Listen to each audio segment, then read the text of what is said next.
ada yang diusir dari telaga itu, dan itu pun banyak hadisnya.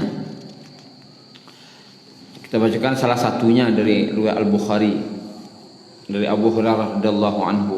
Akan datang kepadaku pada hari kiamat serombongan sahabat-sahabatku, namun mereka kemudian dibuat menjauh dari telaga tadi. Datang malaikat sehingga menghalanginya, tidak bisa masuk telaga tadi. Kau masuk tapi dihalangi. Kemudian Nabi pun waktu itu berkata, aku pun berkata, kata Nabi, ya Rabb ashabi, ya Rabb ashabi, ya Allah, tu sahabatku, tu sahabatku. Lalu Allah Subhanahu wa taala berfirman, sesungguhnya kamu tidak tahu, innaka la ilma laka bima ahdatsu ba'dak. Sesungguhnya engkau tidak tahu apa yang ahdatsu, apa yang hal-hal baru mereka buat setelah sepeninggalmu. Bahasa awaknya membuat agama-agama baru, cara-cara agama yang baru setelah peninggalmu yang kau tidak tahu tu. Dalam hadis lainnya, bukan ahdatsu, baddalu, yang mana mereka menukar agamamu. Kalau yang cek membuat-buat nan baru, ahdatsu. Kamu tidak tahu apa-apa saja agamamu dibuat-buat nan baru, direvisi-revisinya agama engkau lah. Itu kisah Allah. Nancik merevisi satu hadis. Yang hadis kedua, badalu, mengganti-ganti, tidak revisinya digantinya. Mana barek? Merevisi atau mengganti? Barek mengganti. Nah, lebih parah lagi dalam hadis lainnya, dalam hadis Abu Bukhari juga, innahum murtaddu, mereka murtad. Jadi tiga kata apa yang kena usia itu? Murtad, baddalu yang mengganti agama, mengganti-ganti ajaran agama. Yang ketiga, memperbarui, membuat cara-cara baru dalam agama. Ketiga-tiganya kan ni. Lalu apa kata Nabi? Suhqan, suhqan. Kalau suhqan ku artinya sabana jauh ni, menjauhlah kalian dari risiko. Kalau menjauh itu kan ba'id bahasa Arabnya, ab'ad, jauhlah kalian. Tapi kau suhkan, suhkan kau bukan menjauh, sabana menjauhlah kalian.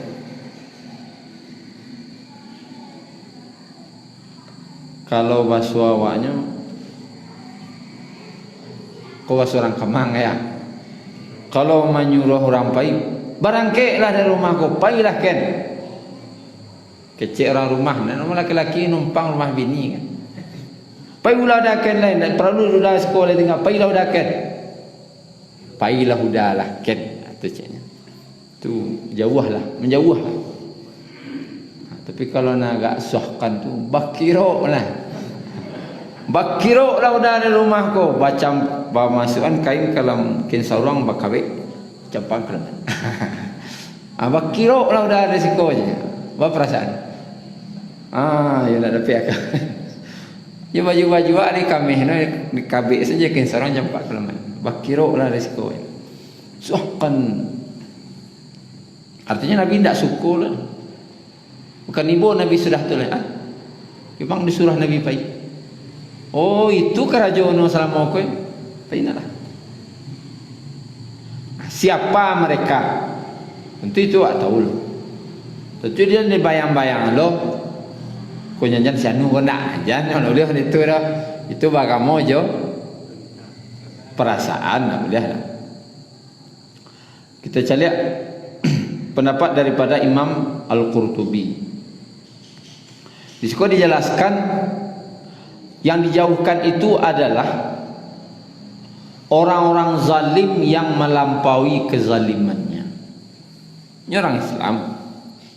Ini tidaklah orang kafir, Yahudi Nasrani itulah jaleh wacampan ke neraka. Tapi ini orang Islam tapi zalim dan melampaui kezalimannya.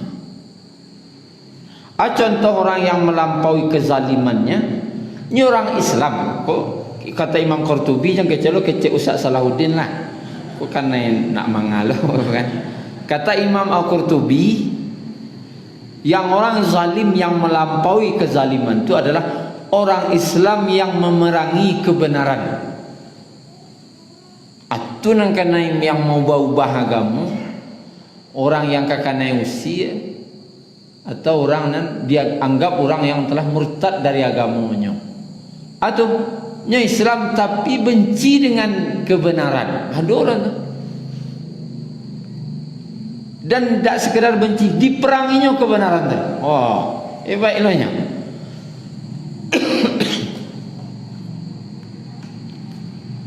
Memerangi kebenaran. Ada orang pun tak sekedar tak suka je kebenaran lain, tapi ingat jangan sampai memerangi kebenaran. Kalaulah memerangi kebenaran berartilah bedarah namanya kau. Kalau tak suka je kebenaran, kau masih bisa dimakan nasihat namanya, bisa dinasihati. Tapi kalaulah diparanginya kebenaran, nasihat aja nak masuk leh. Lah kebenaran tu mana yang diperanginya? Kebenaran apa? Kebenaran Al-Quran, kebenaran hadis, kebenaran agama diperanginya.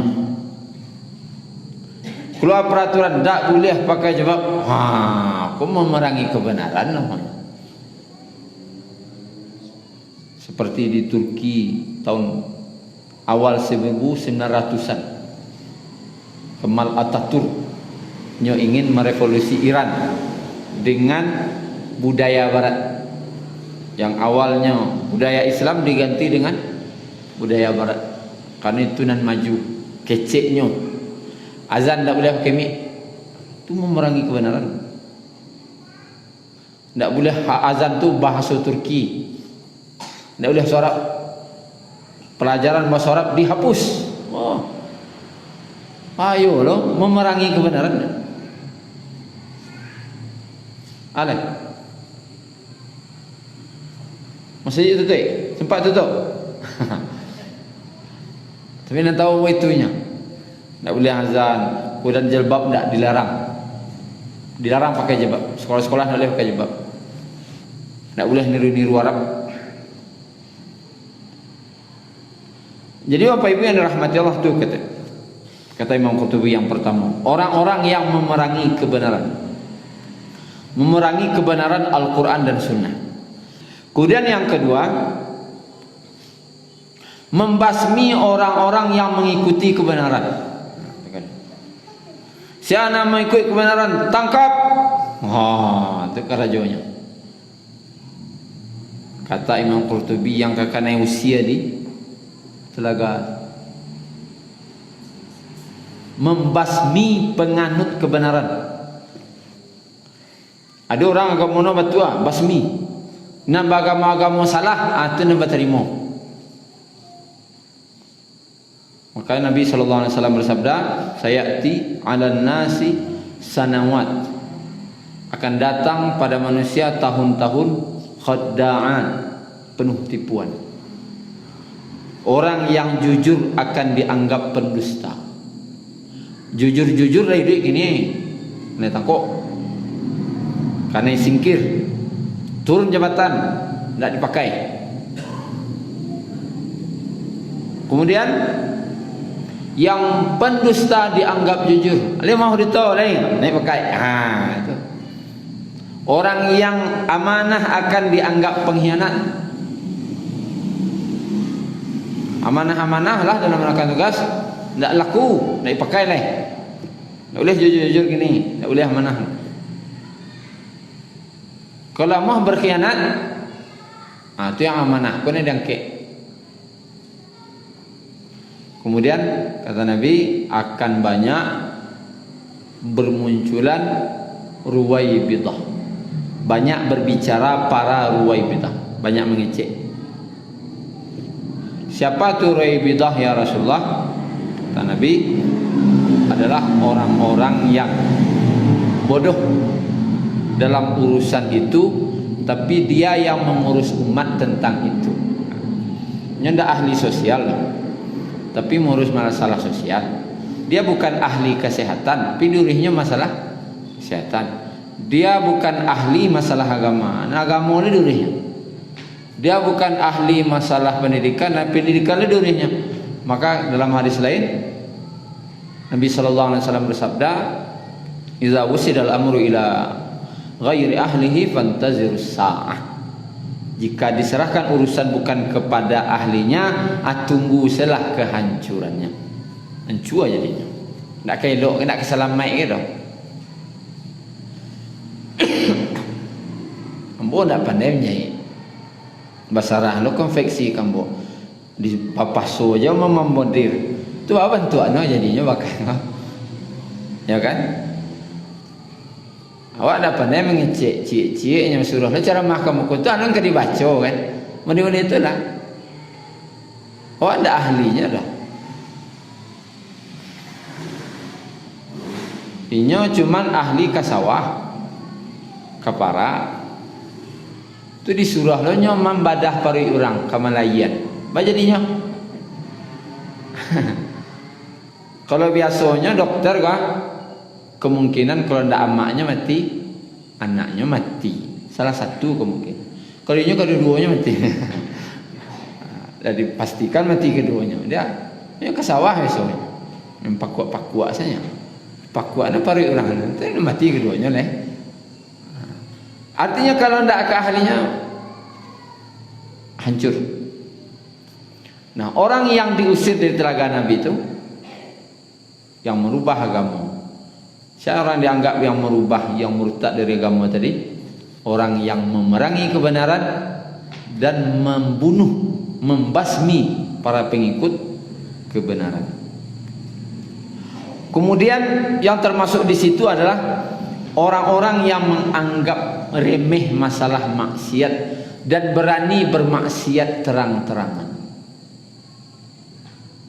Terang-terangan bermaksiat, tapi mau itu hati-hati, termasuk nanti orang-orang akan diusir di situ, termasuk golongan itu. Jadi zina itu haram. Adalah istilahnya lokalisasi. Batasi yang lo tampiknya. Aku bahayo, siapa masih yang tampik kau? Siapa mengeluarkan izinnya kau? Kurang orang mau ubah agama yang menentang-nentang agama, orang yang murtad dari agama,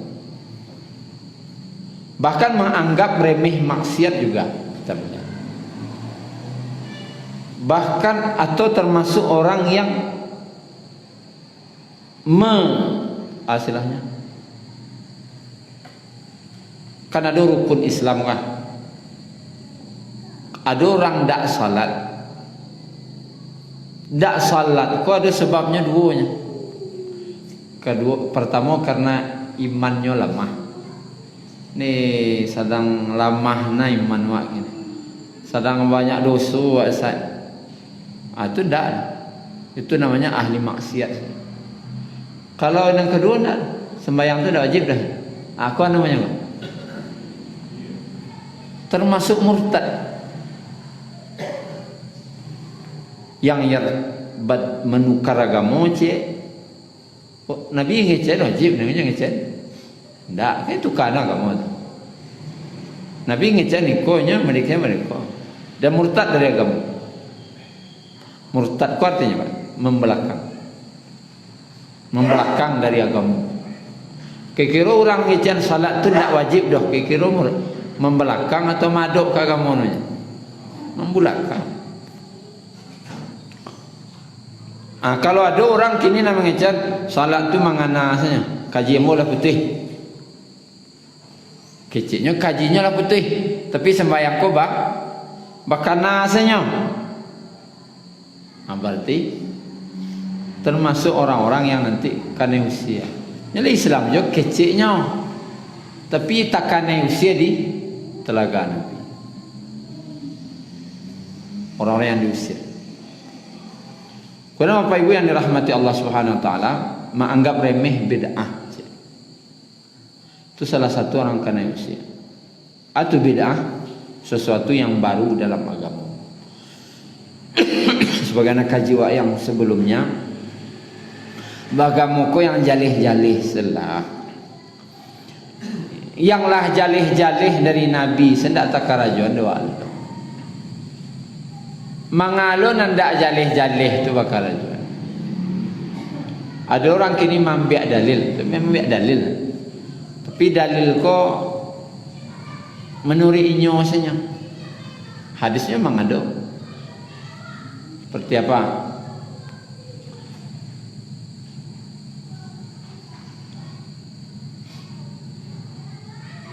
Ketika dalam perang Badar ya,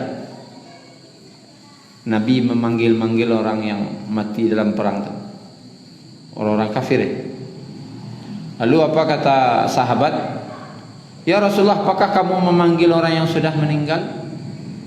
Apa jawab Nabi? Sungguhnya mereka mendengar lebih jelas daripada kalian mendengar. Kecik Abu Bakar, cik Nabi.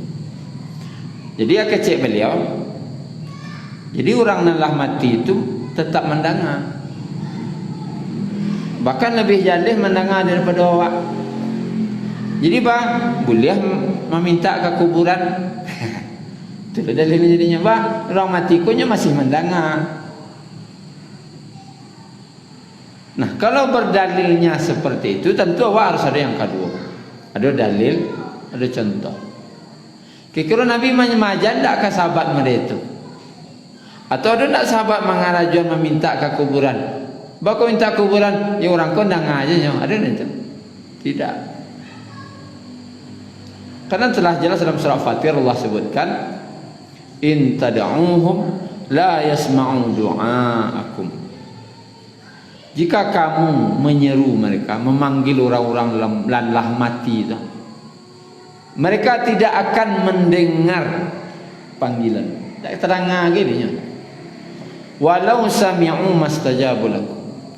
Kalaupun tak dengar, dia tidak bisa ke yang dia mengabulkan permintaan. Tidak ke bisa ke dah. Jadi intinya apa? Tidak ada contoh meminta-minta ke orang mati. Jadi harus ada contoh dulu, baru bisa mengarah contoh. Kalau kecian dalil Nabi membawa orang mati, karena dia bawa Nabi orang kafir aja, dalam bentuk hinaan. Bukan memanggil-manggil untuk meminta. Ke kuburan boleh mengapa ziarah? Berziarah saja. Tapi bukan meminta ke kuburan.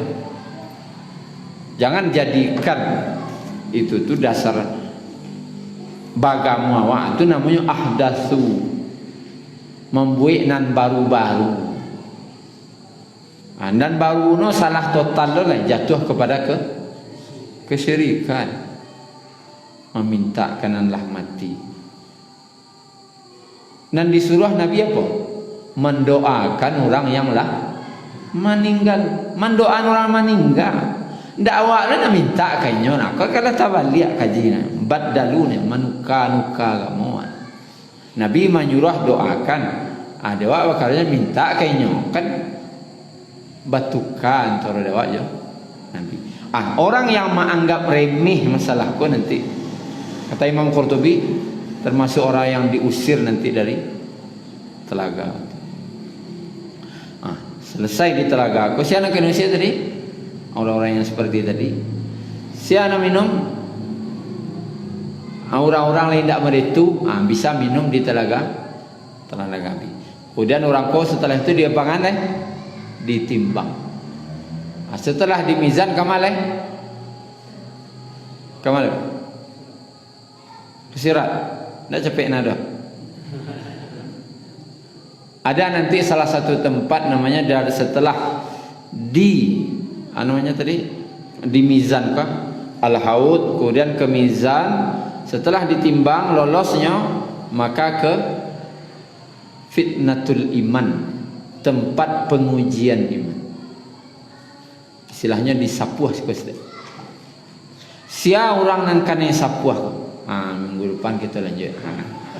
Nangkane sapuah sih. Kalau bahasa awaknya fitnah itu artinya Pak? Enggak bahasa awak. Bapak? Kan? Ada orang tukang ameh.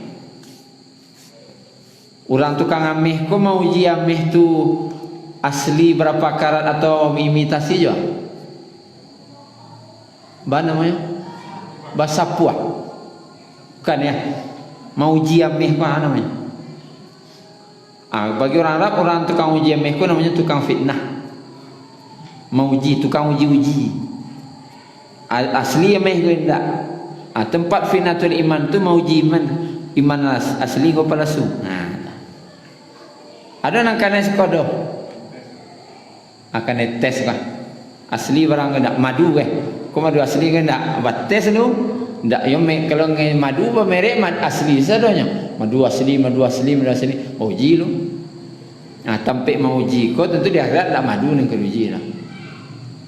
Tes iman asli atau tidak. Namanya fitnatul iman. Setelah dari situ barulah ke sirat. شكرا يا ربي شكرا هديت قلبي شكرا